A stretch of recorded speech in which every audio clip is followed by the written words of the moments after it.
नए साल की शुरुआत में बाजार को लेकर बड़ी भविष्यवाणियों से ज्यादा ये समझना जरूरी है कि इस वक्त कौन से बड़े थीम्स काम कर रहे हैं। पिछले कुछ सालों में युद्ध, महंगाई, ट्रेड वॉर और अर्निंग्स डाउनग्रेड्स जैसे कई झटकों के बावजूद ग्लोबल मार्केट्स टिके रहे और 2025 में MSCI वर्ल्ड इंडेक्स करीब 20.6% ऊपर बंद हुआ। अब संकेत मिल रहे हैं कि मुश्किल दौर पीछे छूट सकता है। अमेरिका में पॉलिसी ईजिंग और यूरोप, जापान व चाइना में फिस्कल सपोर्ट से ग्लोबल इकोनॉमी को सहारा मिलने की उम्मीद है, जिससे आगे का माहौल थोड़ा बेहतर दिखता है। आर्टिफिशियल इंटेलिजेंस इस समय सबसे बड़ा डिस्कशन पॉइंट बना हुआ है। फर्क ये है कि .com एरा के उलट AI से जुड़ी कंपनियां आज रियल अर्निंग्स कर रही हैं और वैल्यूएशंस भी ज्यादा बेवजह इन्फ्लेटेड नहीं है। इसलिए इसे बबल नहीं बल्कि लॉन्ग टर्म प्रोडक्टिविटी शिफ्ट माना जा रहा है। ट्रेड फ्रंट पर शॉर्ट टर्म में अमेरिका में टैरिफ्स की वजह से थोड़ी नरमी दिख सकती है, लेकिन 2026 के US मिड टर्म इलेक्शंस तक अनसर्टेनिटी कम होने की उम्मीद है। फ्री ट्रेड अग्रीमेंट्स बढ़ रहे हैं, जिससे ग्लोबल ट्रेड सिस्टम नए बैलेंस की तरफ बढ़ता दिख रहा है। मॉनेटरी पॉलिसी की बात करें तो दुनिया भर के सेंट्रल बैंक्स ईजिंग मोड में हैं। US फेड के रेट कट से डॉलर कमजोर हो सकता है, जिससे इमर्जिंग मार्केट्स को फायदा मिलने की संभावना बनती है। यूरोप, जापान और चाइना में फिस्कल सपोर्ट के चलते ग्लोबल स्टिमुलस एक साथ काम करता दिख रहा है। इमर्जिंग मार्केट्स के लिए ये मौका है कि वे रेट्स कम करके डिमांड और इक्विटी मार्केट्स को सपोर्ट करें। हालांकि इंडिया में बॉन्ड इन्वेस्टर्स के लिए 2026 थोड़ा चुनौतीपूर्ण रह सकता है। अर्निंग्स साइकिल में भी बड़ा बदलाव दिख रहा है। पिछले कुछ सालों तक अर्निंग्स डाउनग्रेड्स का दौर रहा, लेकिन अब मार्केट्स धीरे धीरे अपग्रेड्स की तरफ बढ़ रहे हैं और ग्रोथ सिर्फ टेक्नोलॉजी तक सीमित नहीं रह रही। कमोडिटीज में तस्वीर मिली जुली है। ओपेक प्लस प्रोडक्शन बढ़ा रहा है, जिससे ऑयल प्राइसेस दबाव में रह सकते हैं, जबकि गोल्ड में सेंट्रल बैंक्स की बाइंग से सपोर्ट बना हुआ है। हालांकि तेज रैली की रफ्तार सीमित रह सकती है। इंडस्ट्रियल मेटल्स के लिए आउटलुक बेहतर है, क्योंकि एनर्जी इंफ्रास्ट्रक्चर, डिफेंस और ट्रांसपोर्ट इन्वेस्टमेंट बढ़ रही है। रेयर अर्थ्स और क्रिटिकल मिनरल्स पर जियोपॉलिटिकल कंट्रोल ने रिसोर्स नेशनलिज्म को और मजबूत किया है। AI की वजह से ग्लोबल पावर डिमांड तेजी से बढ़ने वाली है। सिर्फ एनर्जी ही नहीं, बल्कि डिफेंस और ट्रांसपोर्ट इंफ्रास्ट्रक्चर में भी बड़े निवेश की जरूरत सामने आ रही है। गवर्नमेंट डेट एक बड़ा रिस्क बना हुआ है।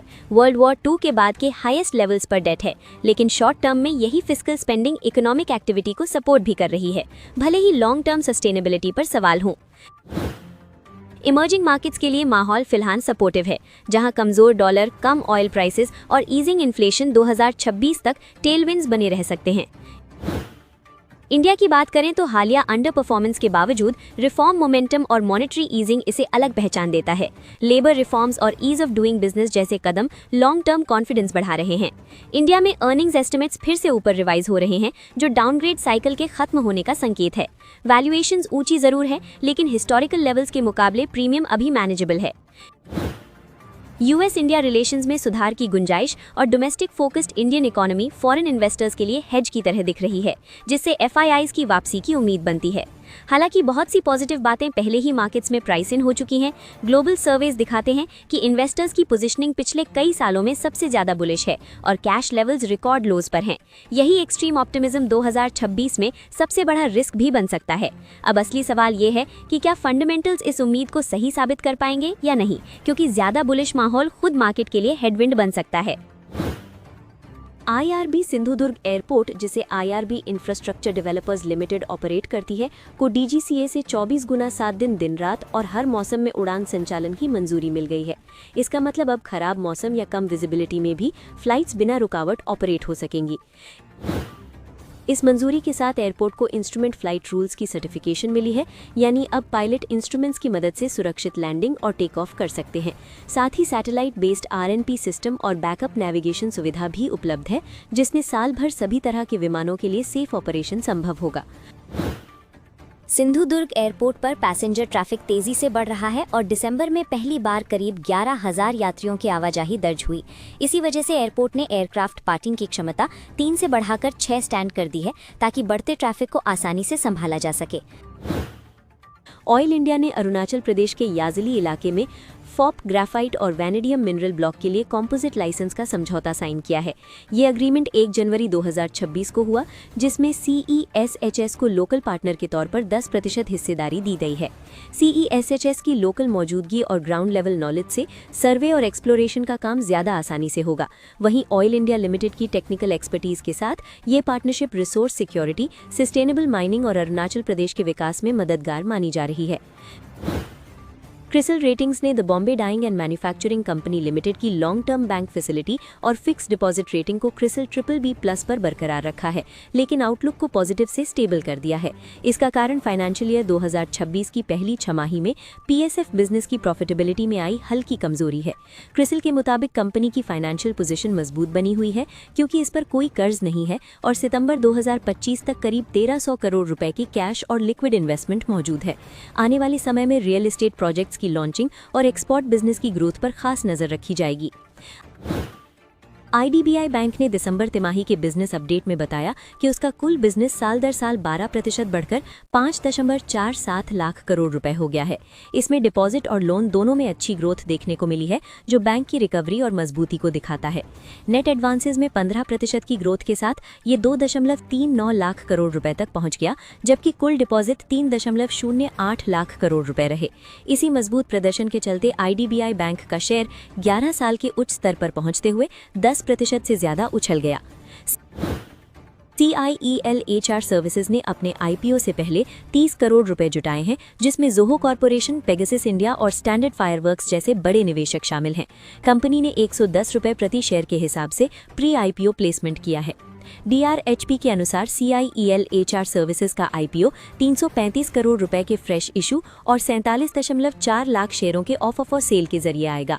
जुटाई गई रकम का इस्तेमाल सब्सिडरी में हिस्सेदारी बढ़ाने, वर्किंग कैपिटल और आगे के विस्तार में किया जाएगा। बिरला कॉर्पोरेशन लिमिटेड को राजस्थान सरकार से बड़ा झटका लगा है, जहां गौरम खान की धानी साउथ लाइमस्टोन ब्लॉक के लिए उसकी बोली को खारिज कर दिया गया है।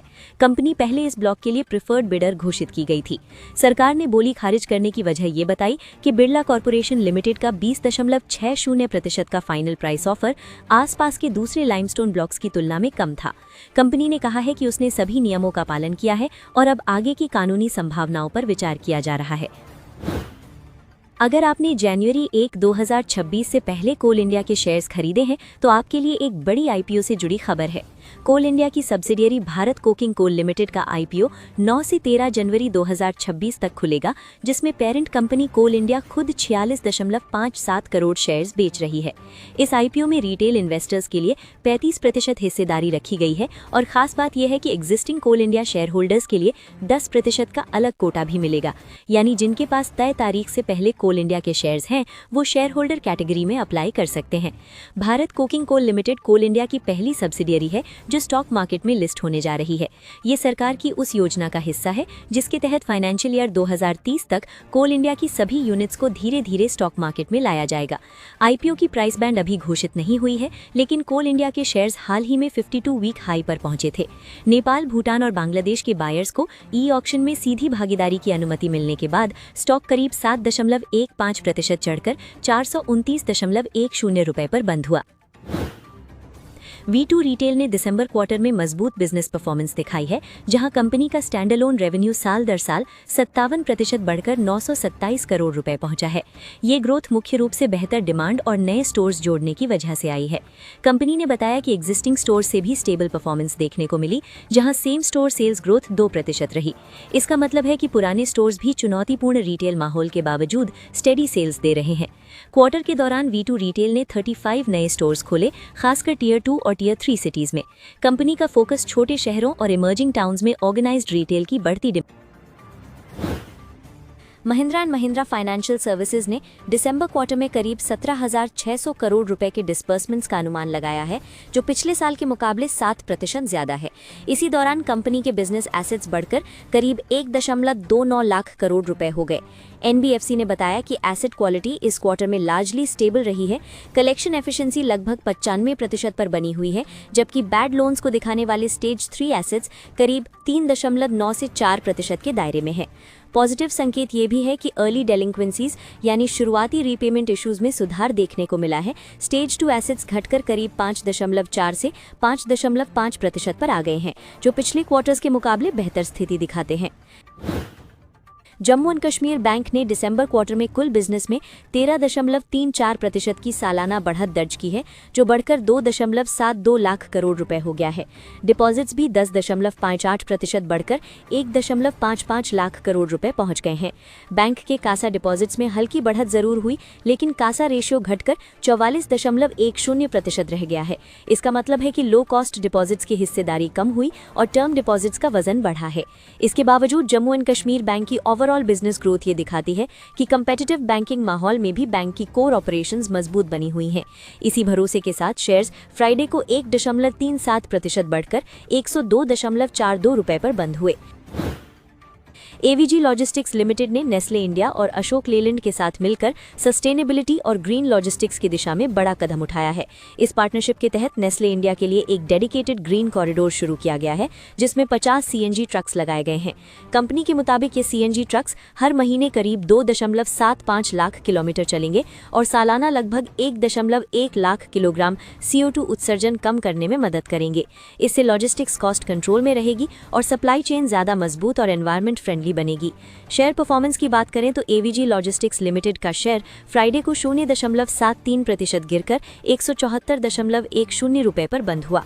पिछले एक साल में स्टॉक में करीब 53.73% की गिरावट देखने को मिली है। अगले ट्रेडिंग सेशन में इंडसइंड बैंक के स्टॉक पर असर दिख सकता है, क्योंकि बैंक के 2 सीनियर अधिकारियों ने इस्तीफा दे दिया है। Head of customer management Rana Vikramanand और head of wealth and para banking Anish Bahl ने अपने पद छोड़ने का फैसला किया है।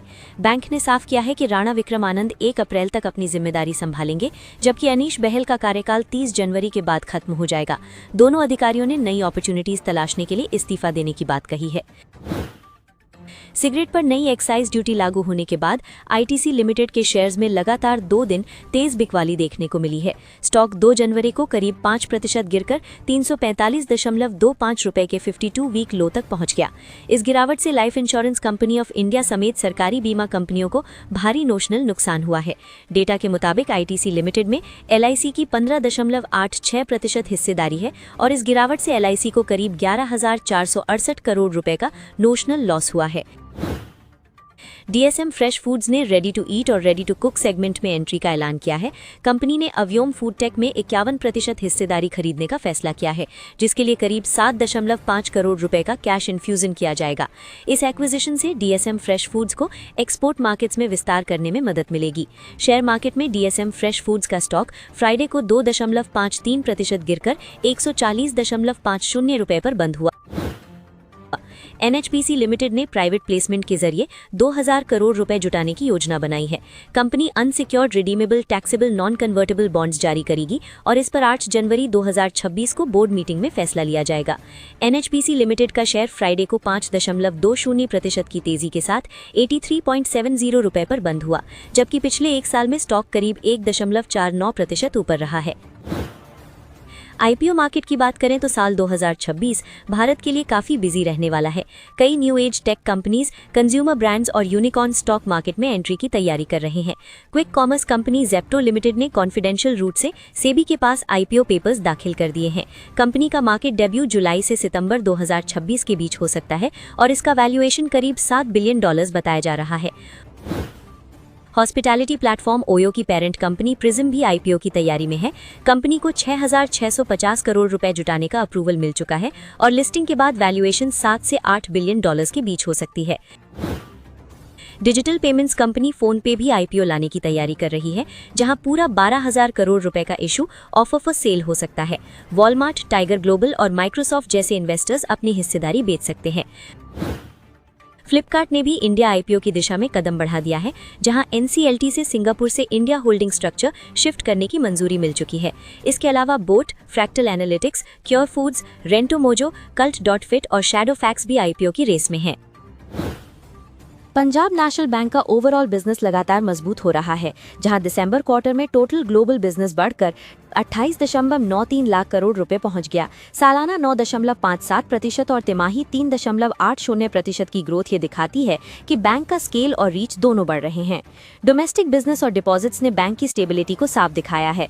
डोमेस्टिक बिजनेस 27.65 लाख रुपए तक पहुंचा, जबकि ग्लोबल डिपॉजिट 16.60 लाख रुपए और डोमेस्टिक डिपॉजिट्स 15.97 लाख रुपए रहे, जिससे बैंक की फंडिंग पोजीशन मजबूत और भरोसेमंद बनी हुई है। लोन्स यानी एडवांसेस में भी अच्छी तेजी देखने को मिली है। ग्लोबल एडवांसेस 12.32 लाख रुपए और डोमेस्टिक एडवांसेस 11.68 लाख रुपए तक पहुंच गए। वहीं क्रेडिट डिपॉजिट रेशियो 74.21% पर पहुंचना बैंक की मजबूत लेंडिंग एक्टिविटी और ग्रोथ मोमेंटम को दर्शाता है। अक्षिता कॉटन की बोर्ड मीटिंग 5 जनवरी को होने वाली है, जहां कंपनी अपने रिजल्ट्स के साथ बोनस इशू पर भी विचार करेगी। ये स्टॉक अगले हफ्ते फोकस में रह सकता है। श्री अधिकारी ब्रदर्स टेलीविजन नेटवर्क की बोर्ड मीटिंग 6 जनवरी को होगी, जिसमें स्टॉक स्प्लिट की प्रपोजल पर चर्चा की जाएगी। इससे शेयर लिक्विडिटी बढ़ाने की तैयारी मानी जा रही है। टीए एंटरप्राइजेज लिमिटेड की बोर्ड मीटिंग भी 6 जनवरी को है, जहां इंटरिम डिविडेंड के प्रपोजल पर फैसला लिया जा सकता है। डिविडेंड अनाउंसमेंट की उम्मीद में स्टॉक पर नजर रहेगी। बिग आईटी कंपनीज के रिजल्ट्स उसके अगले हफ्ते आएंगे, जहां एचसीएल टेक्नोलॉजीज और टाटा कंसल्टेंसी सर्विसेज 12 जनवरी को नतीजे पेश करेंगी। इन्फोसिस 14 जनवरी को अपने रिजल्ट्स जारी करेगी। एक्सपर्ट्स की नज़र 2026 की शुरुआत में वोडाफोन आइडिया, येस बैंक और ओला जैसे स्टॉक्स पर है। कांतिलाल छगनलाल के वीपी रिसर्च महेश ओझा के मुताबिक ये स्टॉक्स अलग अलग रिस्क प्रोफाइल के इन्वेस्टर्स के लिए हैं। वोडाफोन आइडिया को लेकर एक्सपर्ट्स फिलहाल कॉशियस रहने की सलाह दे रहे हैं। हाल के डेवलपमेंट्स पॉजिटिव जरूर हैं, लेकिन पूरी क्लैरिटी आने तक नए निवेश से बचने को कहा गया है। येस बैंक में लॉन्ग टर्म इंप्रूवमेंट की उम्मीद जताई जा रही है। एक्सपर्ट के अनुसार 1 साल के नजरिए से स्टॉक 27 से 28 रुपए के लेवल्स दिखा सकता है, लेकिन ये फंडामेंटल्स पर निर्भर करेगा। ओला को लेकर शॉर्ट टर्म ट्रेडिंग का नजरिया रखा गया है। एक्सपर्ट का कहना है कि इसमें रिस्क ज्यादा है, इसलिए 34 रुपए का स्ट्रिक्ट स्टॉप लॉस जरूरी है, जबकि अपसाइड 44 से 48 रुपए तक हो सकता है। रेलवे सेक्टर को लेकर ओवरऑल आउटलुक पॉजिटिव बना हुआ है। बजट से पहले रेलवे स्टॉक्स में मूवमेंट देखने को मिल सकता है और आरवीएनएल, आईआरएफसी, जुपिटर वैगन्स और टिटागढ़ रेल जैसे शेयर्स फोकस में हैं। एक्सपर्ट्स की सलाह है कि रेलवे स्टॉक्स में 12 से 15 महीने का नजरिया रखें और तेजी के बाद डिप्स पर धीरे धीरे बाइंग करें। लॉन्ग टर्म अक्यूमुलेशन स्ट्रैटेजी ज्यादा बेहतर मानी जा रही है। बोनस, स्टॉक स्प्लिट और बायबैक की वजह से 5 से 9 जनवरी 2026 के बीच कुछ स्टॉक्स स्पॉटलाइट में रहेंगे। इन कॉर्पोरेट एक्शंस के चलते ये शेयर्स अपने एक्स डेट पर ट्रेड करेंगे। ओरिएंट टेक्नोलॉजीज ने शेयर होल्डर्स के लिए 1:10 रेशियो में बोनस शेयर्स का ऐलान किया है। बोनस के लिए रिकॉर्ड डेट 5 जनवरी तय की गई है, यानी इस तारीख तक शेयर्स रखने वालों को फायदा मिलेगा। अंतरिक्ष इंडस्ट्रीज भी 1:10 रेशियो में बोनस इक्विटी शेयर्स जारी करेगी। कंपनी ने इसके लिए रिकॉर्ड डेट 9 जनवरी 2026 तय की है। A1 लिमिटेड ने स्टॉक स्प्लिट का ऐलान किया है, जिसमें 10 रुपए फेस वैल्यू वाला एक शेयर अब 1 रुपए फेस वैल्यू के 10 शेयर्स में बदलेगा। स्टॉक स्प्लिट की रिकॉर्ड डेट 8 जनवरी तय की गई है।